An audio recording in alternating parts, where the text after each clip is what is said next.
پاک فوج کے افسران اور جوان اس ملک کی اشرافیہ نہیں، کیا تنقید کی وجہ سے کام چھوڑ دیں؟ D G I S P R lieutenant general Ahmed Sharif Chaudhry نے نیوز کانفرنس کرتے ہوئے کہا کہ رواں برس دہشت گردوں اور ان کے سہولت کاروں کے خلاف 32,622 آپریشن کیے۔ حکومت نے 2 دہشت گرد تنظیموں پر پابندی لگائی ہے۔ ٹی ٹی پی کو خوارج الفتنہ کے نام سے نوٹیفائی کر دیا گیا ہے۔ اسمگلنگ کے سوال پر D G I S P R نے جواب دیا کہ بلوچستان کے ایرانی سرحد سے متصل علاقوں میں بنیادی سہولیات اور روزگار کی کمی ہے۔ بلوچستان کے ان علاقوں کے لوگوں کا انحصار ایران سے تجارت پر ہے۔ اگر ایرانی سرحد مکمل بند کر دیں تو مافیا کو فوج کے خلاف بات کرنے کا موقع ملے گا۔ انہوں نے کہا کہ مسلح افواج حق خود ارادیت کے لیے کشمیریوں کے ساتھ کھڑی ہے۔ ہم سب جانتے ہیں مقبوضہ کشمیر میں غیر قانونی لاک ڈاؤن ہے۔ بنگلہ دیش کی وزیر اعظم شیخ حسینہ واجد مستعفی، فوجی ہیلی کاپٹر میں بھارت فرار۔ ہزاروں مظاہرین وزیر اعظم کی سرکاری رہائش گاہ میں داخل۔ بنگلہ دیشی آرمی چیف کا عبوری حکومت بنانے کا اعلان۔ کوٹا سسٹم کے خلاف ملک گیر پرتشدد مظاہروں کے بعد حالات حکومت کے کنٹرول سے باہر ہو گئے تھے۔ غیر ملکی میڈیا کے مطابق بنگلہ دیشی آرمی چیف نے شیخ حسینہ واجد کو مستعفی ہونے کے لیے 45 منٹ کی ڈیڈ لائن دی تھی۔ بنگلہ دیش میں ایک ماہ کے دوران ہنگاموں میں 300 سے زائد افراد ہلاک اور سینکڑوں زخمی ہوئے۔ وزیراعظم شہباز شریف کا یوم استحصال کشمیر پر آزاد کشمیر قانون ساز اسمبلی کے خصوصی اجلاس سے خطاب۔ کہا آج کے دن بھارتی حکومت نے غاصبانہ طور پر جموں و کشمیر کے حقوق بھی چھین لیے۔ آرٹیکل 370 اور 35A کا خاتمہ کیا۔ قائد اعظم نے کشمیر کو پاکستان کی شہرک قرار دیا تھا۔ کشمیریوں کی قربانیاں رائے گاہ نہیں جائیں گی۔ آزاد کشمیر بھر میں یوم استحصال کشمیر کے موقع پر بھارت مخالف جلسے، جلوس اور ریلیاں۔ دارالحکومت مظفر آباد کی فضا گو مودی گو کے نعروں سے گونج اٹھی۔ جگہ جگہ بھارت مخالف احتجاج، کشمیریوں سے اظہار یکجہتی۔ وزیر خارجہ اسحاق ڈار نے کہا ہے کہ مقبوضہ کشمیر کی خصوصی حیثیت ختم کرنا مودی سرکار کی خام خیالی ہے۔ بھارت نے کشمیر کا نقشہ بدلنے کی کوشش کی۔ بھارت اگر اتنا ہی جمہوری ہے تو مقبوضہ کشمیر میں فوری رائے شماری کرائے۔ ہم بھارت کے ناپاک عزائم کو کامیاب ہرگز نہیں ہونے دیں گے۔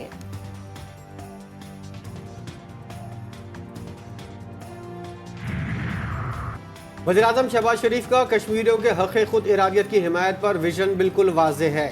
بھارت کا غیر قانونی تسلط ختم اور مقبوضہ کشمیر کی خصوصی حیثیت بحال ہونی چاہیے۔ وزیر اطلاعات عطا تارڑ کی پریس کانفرنس۔ وزیر امور کشمیر امیر مقام نے کہا ہم نے پہلے بھی بھارتی اقدام کی مخالفت کی، آج بھی اپنے موقع پر قائم ہیں۔ پریس کانفرنس کے دوران بھارتی مظالم کا شکار نہتے کشمیریوں کی داستان ان کی اپنی زبانی بھی سنائی۔ کراچی میں آج بھی موسلادھار بارش کی پیش گوئی۔ گزشتہ روز ملی شاہ فیصل، نارتھ ناظم آباد، گلشن اقبال، گلستان جوہر، شارع فیصل، اسٹیڈیم روڈ سمیت مختلف علاقوں میں بادل کھل کر برسے۔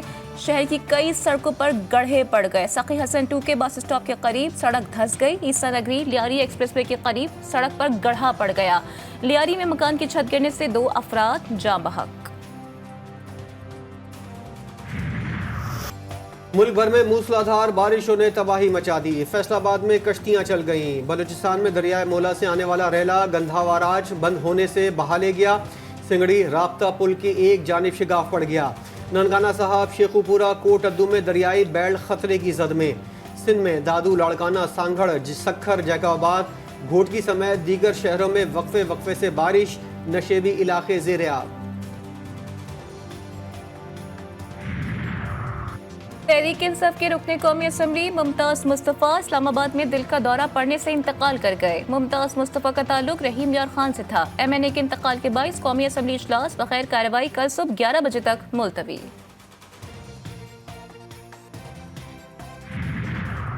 سینیٹر اعجاز چودھری کے پروٹیکشن آرڈر جاری کرنے کے لیے درخواست سینٹ سیکریٹریٹ میں جمع۔ قائد حزب اختلاف سینیٹر شبلی فراز نے پروٹیکشن آرڈرز کے لیے درخواست جمع کروائی۔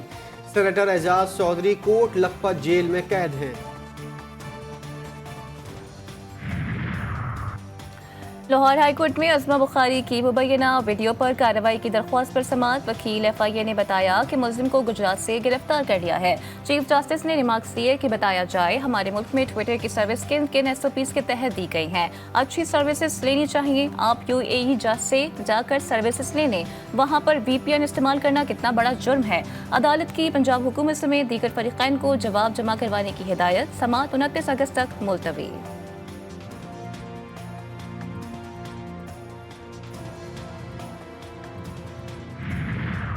پنجاب کی وزیر اطلاعات عظمہ بخاری کہتی ہیں کہ کیس میں تاریخ پر تاریخ دی جا رہی ہے، اس ملک کے نظام کا اندازہ لگایا جا سکتا ہے۔ وزیر اعظم سے درخواست ہے کہ F I A cyber wing کو بند کر دیں۔ ملک میں وی پی این کیوں چل رہا ہے؟ سائبر ونگ کو پتہ ہی نہیں کہ کرنا کیا ہے۔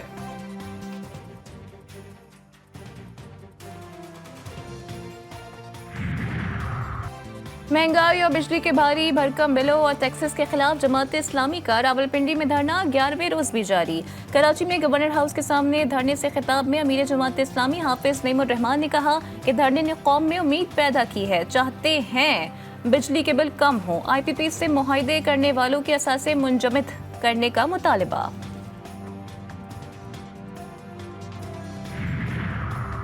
پی ٹی آئی کے رہنما اور نجی اسپتال کے مالک ڈاکٹر شاہد کے قتل میں اہم پیش رفت۔ لاہور پولیس نے مقتول کے بیٹے کو حراست میں لے لیا۔ ملزم نے مبینہ طور پر شوٹر کی مدد سے والد کو قتل کروایا۔ ایف آئی آر کے متن کے مطابق قتل کے وقت ملزم ڈاکٹر شاہد کے ساتھ تھا۔ ملک بھر میں زہر کے اثر کو زائل کرنے والی ویکسین نایاب۔ قومی ادارہ صحت نے ویکسین کی ہزاروں خوراکیں تیار کر لیں۔ قیمت 800 کے بجائے 1800 روپے مانگ لی۔ سرکاری اسپتالوں کو نئی قیمت ملنے تک ویکسین فراہم کرنے سے انکار۔ جرائم اور سیاسی سرگرمیوں میں ملوث اساتذہ کو نوکری سے فارغ کرنے کا فیصلہ۔ اسکول ایجوکیشن ڈپارٹمنٹ پنجاب نے اساتذہ کی سروس بک اور پرسنل فائل مانگ لی۔ ایف آئی آر کا ریکارڈ چیک کیا جائے گا۔ جرائم یا سیاسی سرگرمیوں میں ملوث اساتذہ کے خلاف کارروائی ہوگی۔ ہرنائی کے علاقے زرقون زر میں لوئس بار کے مقام پر 6 افراد کی لاشیں ملی ہیں۔ تمام افراد کو بے دردی سے قتل کیا گیا۔ سیکیورٹی فورسز اور بی ڈی ایس کی ٹیمیں بھی جائے واردات کی جانب روانہ ہو گئیں۔ حیدرآباد کے سائٹ ایریا میں بیوریج ہاؤس میں آگ بھڑک اٹھی۔ آگ نے دیکھتے ہی دیکھتے پوری عمارت کو اپنی لپیٹ میں لے لیا۔ آگ پر قابو پانے کی کوشش جاری۔ آگ سے گودام میں لاکھوں روپے مالیت کا مال جل کر راکھ۔ عالمی بینک 5 سال میں پاکستان کو $8 ارب سے زائد قرض دے گا۔ اقتصادی امور ڈویژن کے مطابق عالمی بینک کی جانب سے ملنے والے فنڈز مختلف ترقیاتی منصوبوں پر خرچ ہوں گے۔ پاکستان میں عالمی بینک کے تعاون سے 58 منصوبوں پر کام جاری ہے۔ ان منصوبوں کی مجموعی لاگت $14 ارب 80 کروڑ ہے، جبکہ پاکستان کو اب تک $6 ارب 16 کروڑ مل چکے ہیں۔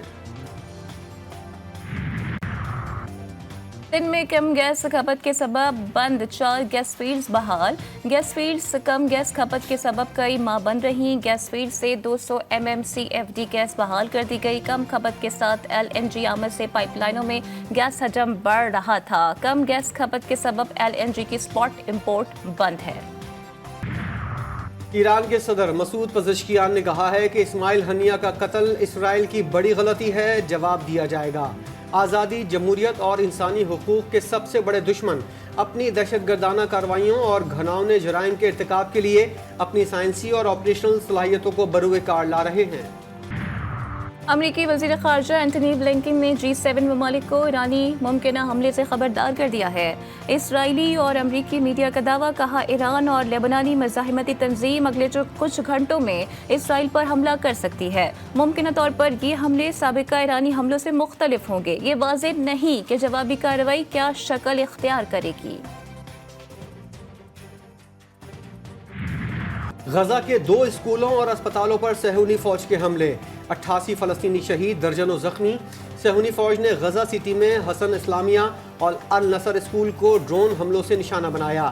بچوں اور خواتین سمیت 30 فلسطینی جان سے گئے۔ اسپتال کے احاطے میں قائم خیمہ بستی پر حملے میں 44 فلسطینی شہید، 80 زخمی۔ صہیونی فوج نے البریج اور المغازی کیمپ پر بھی حملے کیے۔ جنوبی لبنان میں اسرائیلی حملے میں حزب اللہ کے 2 اہم کمانڈر شہید۔ حزب اللہ نے بھی محمد حسن فرد المعروف فلاح اور علی مصطفیٰ المعروف ابو الحرار کی شہادت کی تصدیق کر دی ہے۔ دونوں کمانڈرز کو 2 الگ الگ حملوں میں شہید کیا گیا۔ ممکنہ ایرانی حملے کے پیش نظر اسرائیلی حکومت میں کھلبلی۔ اسرائیلی اندرونی سیکیورٹی کی ذمہ دار انٹیلیجنس ایجنسی نے اسرائیلی عوام کے بعد اب وزیراعظم نیتن یاہو اور ان کی کابینہ کو بھی زیر زمین بنکرز میں رہنے کی تجویز دے دی تاکہ ممکنہ ایرانی حملوں سے بچا جا سکے۔ حماس کے سیاسی شعبے کے سربراہ اسماعیل ہنیہ کی تہران میں اسرائیلی میزائل حملے میں شہادت کے بعد ایران کے ممکنہ براہ راست رد عمل کے خوف سے تل ابیب کی سڑکیں ویران بتائی جاتی ہیں۔ امریکہ میں کساد بازاری کے خدشات ایشیائی اسٹاک مارکیٹس کو لے ڈوبے. جاپان میں 12.5% کی تاریخی مندی ریکارڈ. تائیوان اور جنوبی کوریا کے انڈیکس 8% سے زائد گر گئے. شنگھائی، ہانگ کانگ اور ممبئی اسٹاک مارکیٹ میں بھی مندی کا راج. کرپٹو کرنسی بٹ کوائن کی قیمت بھی $50,000 سے نیچے آ گئی. برطانیہ میں سفید فام نسل پرستوں کے حملے خانہ جنگی میں تبدیل ہو گئے. پرتشدد احتجاج کا سلسلہ 20 سے زائد شہروں میں پھیل گیا. احتجاج کی آڑ میں لوٹ مار، جلاؤ گھراؤ، پولیس سے جھڑپیں. 150 سے زائد افراد زخمی. برطانوی مسلمان خود کو غیر محفوظ تصور کرنے لگے. وزیراعظم سر کیئر سٹارمر نے ہنگامی سیکیورٹی اجلاس طلب کر لیا. کہا بلوائیوں اور سوشل میڈیا پر شرپسندی پھیلانے والوں سے سختی سے نمٹا جائے گا.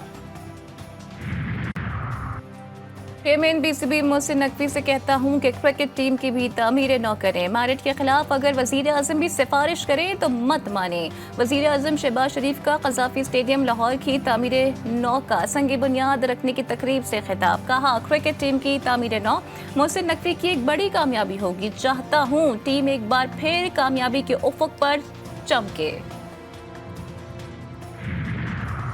چیئرمین PCB محسن نقوی کہتے ہیں کہ تینوں فارمیٹ میں ڈومیسٹک چیمپئنز کپ ہر سال ہوگا. 5 ٹیمیں شرکت کریں گی. انٹرنیشنل کھلاڑی بھی شرکت کریں گے. ٹیم میں بہترین کھلاڑیوں کا انتخاب کیا جائے گا. ڈومیسٹک کھلاڑیوں کے معاوضے اور میچ فیس میں اضافہ کر دیا گیا ہے. ایڈوائزر وقار یونس نے کہا کہ یہ آئیڈیا بہت اچھا ہے.